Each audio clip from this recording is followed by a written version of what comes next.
موضوع إعادة المباراة يا أخوان، مو كل واحد يكتب بالفيسبوك تروحون تصدقوه، أرجوكم يعني رسائل وصلتنا، اتصالات، تليفونات من ناس أصدقاء نعرفهم ما نعرفهم إنه راح تنعاد المباراة وراح تنعاد ماكو هيك حكي نهائيا، ما راح تنعاد المباراة وخلاص صار اللي صار وتأهل المنتخب الأردني.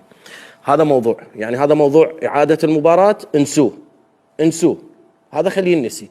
قدمنا اعتراض على الحكم قد يعاقب الاتحاد الآسيوي، وتعرفون الاتحاد الآسيوي هو بالمرتبة الأولى بالفساد الإداري والمالي بكل شيء، يعني بالاتحادات القارية، بعدين يجي الاتحاد الأفريقي وراه.